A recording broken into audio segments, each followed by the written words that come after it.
So, welcome to my Facebook feed. And before I start, I'm going to talk about the psychology of patriotism today. But before I start, I want to invite you to check out my Facebook group called What Makes People Tick. And if you do, I will send you a chapter from my most recent book called More Than Bread and Butter. A psychologist speaks to progressives about what people really need in order to win and change the world.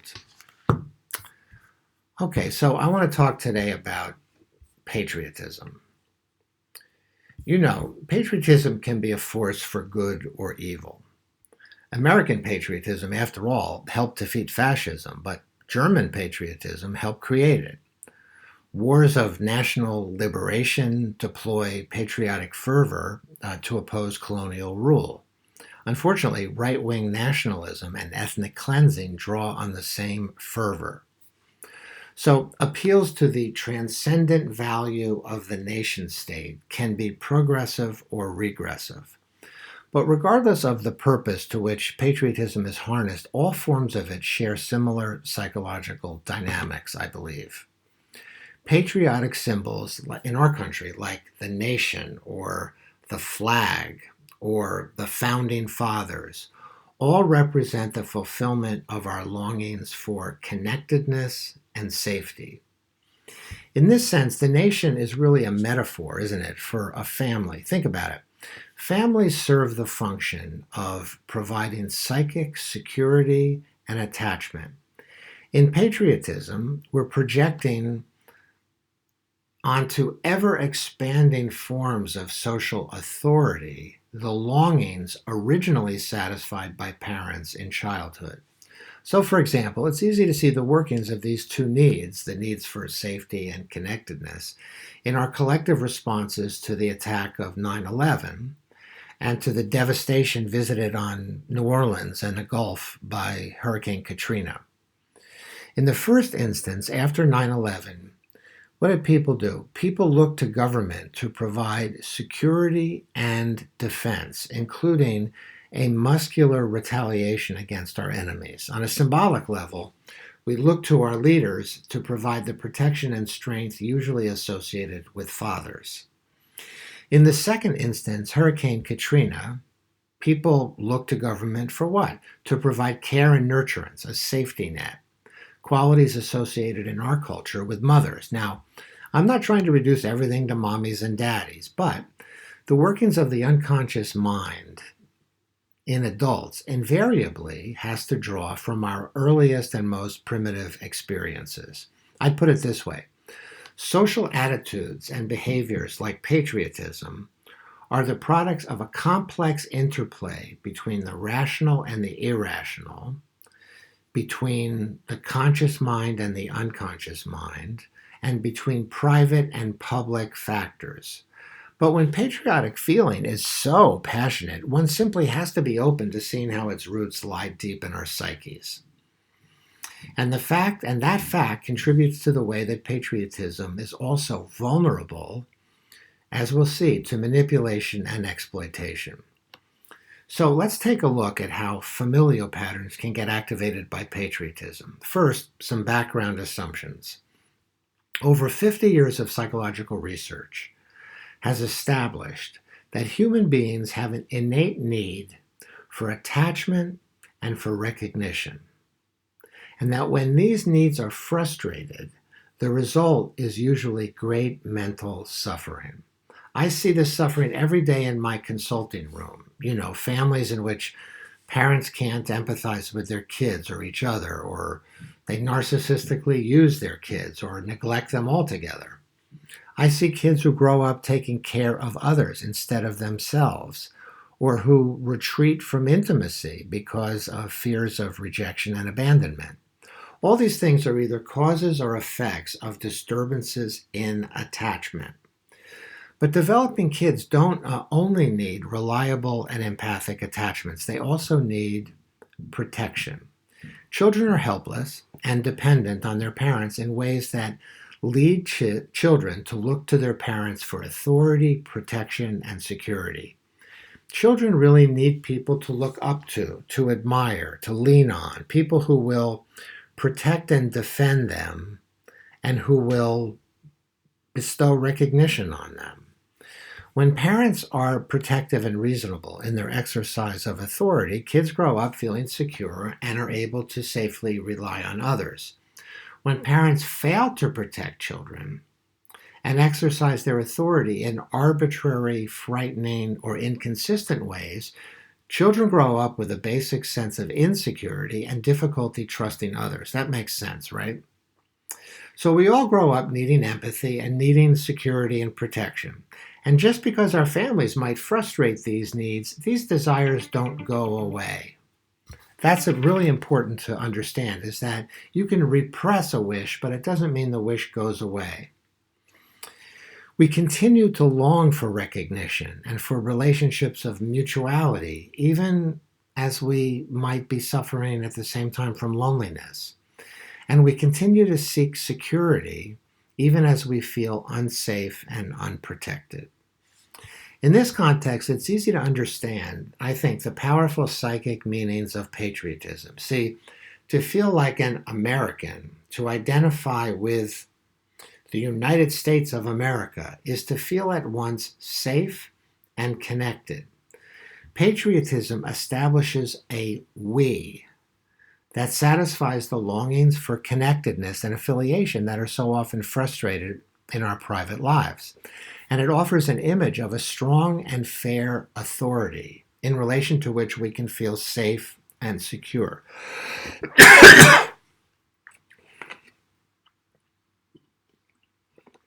These powerful satisfactions, and they are powerful, provided by patriotism, become even more compelling when we consider how they're absent in everyday social life. I mean, many sociologists, psychologists, and philosophers have written about the ways that our market economy, based as it is on an ethos of selfish individualism, undermines communities, atomizes social life, alienates work, and tends to make relationships increasingly instrumental. Simply put, our society makes us feel disconnected, alone, and unprotected. From David Riesman's 1950 masterpiece, The Lonely Crowd, to Paulo Freire's Pedagogy of the Oppressed in 1970, to Robert Putnam's 2001 sensation he called Bowling Alone, social critics have argued that the decline in traditional communities of meaning in contemporary society has had disastrous consequences for the psychological well-being of citizens. Thus, the unfulfilled childhood longings for attachment, recognition, and security that I was describing earlier get further blocked in our everyday lives as citizens and workers.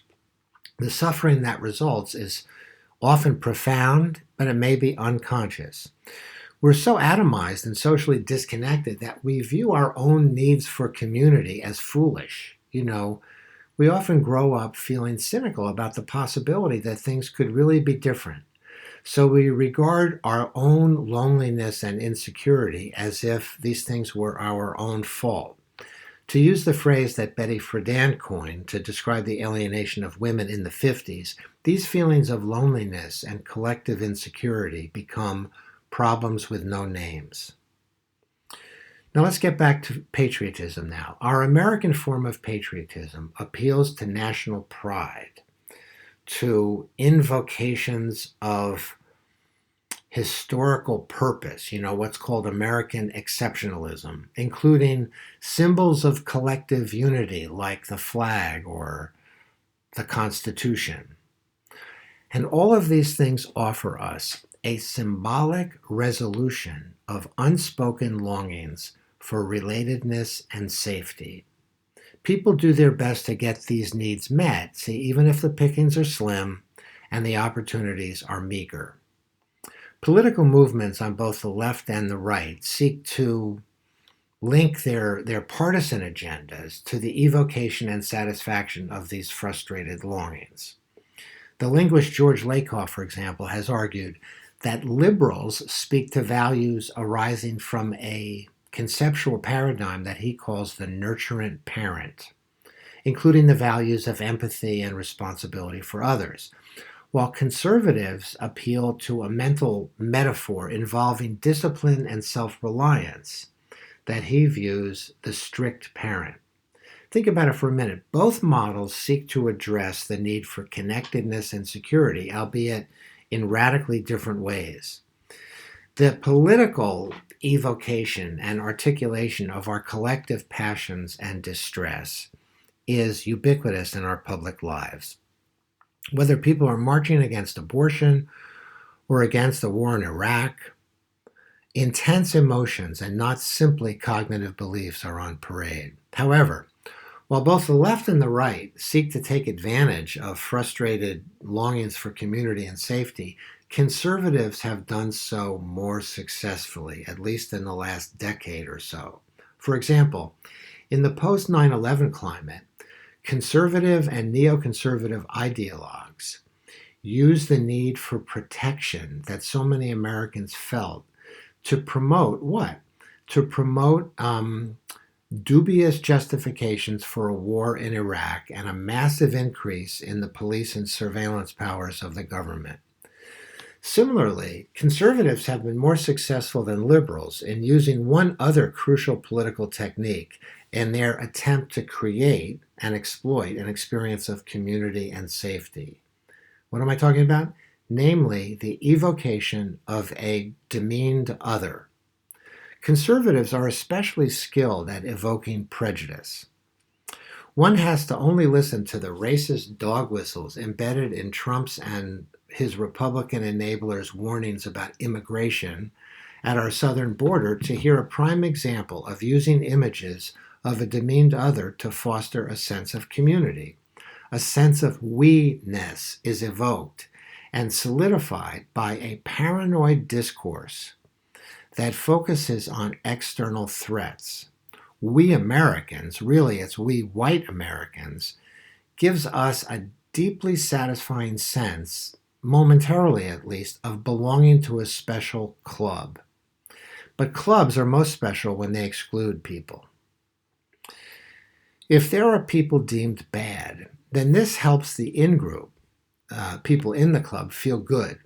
If these people on the outside are dangerous, then it enables those of us on the inside to feel good, righteous, and safe. Such an us versus them mentality is at the heart of Trump's patriotism. And of course, this process of exclusion and demonization is the essential dynamic behind all forms of ethnocentrism, racism, sexism, and homophobia. The feelings of insecurity and disconnectedness that plague us in our personal and social lives can be blamed on the actions of some other who is then demeaned and attacked. This is the psychological underpinning and appeal of America First. This process of projection is deliberately used by conservatives to solidify their base. By creating, an imaginary us and them, they can then promise satisfaction of deep and very legitimate longings for a community safe from the real and illusory threats posed from the outside. The immigrant, the terrorist, and even the gay newlywed, for that matter, are used as lightning rods to draw out the collective passions of Americans looking to be temporarily relieved of feelings of insecurity and disconnectedness. Ironically, this us versus them tactic ultimately serves to undermine a more authentic community, one that would better meet the psychological needs for connection of most people. Like a clique of school children who gain a temporary sense of belonging by demeaning other classmates, Trumpist conservatives, including the religious right, promise us a patriotism that offers a temporary and illusory remedy for the symptoms of a societal illness that actually lies at the heart of the system that they themselves promote and defend. But see, such solutions are always transient and require the constant stimulation and reproduction of paranoid mechanisms. Why?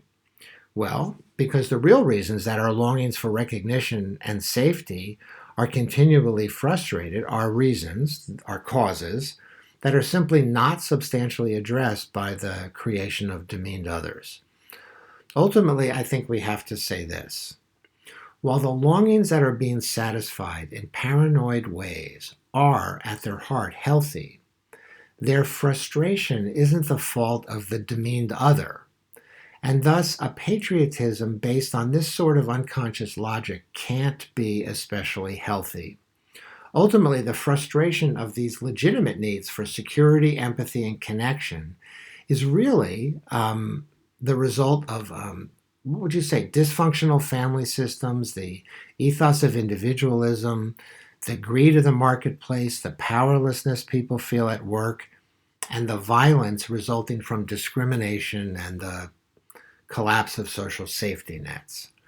If this is the real story, and I think it is, then political progressives have a chance at least to win hearts and minds, not by erecting an enemy against whom we can all unite, but by appealing to these unmet needs in a healthier way. For example, progressives could talk about the need for love and empathy in our medical care or in our schools or even in our government.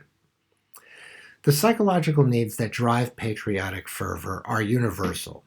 People will always need to be connected and secure. These longings can be gratified in healthy or unhealthy ways, is my point. They can be distorted and exploited in the interest of agendas that are immoral, or they can be addressed and gratified in ways that promote the general welfare. Like patriotism itself, the human psyche is intrinsically neither good nor bad.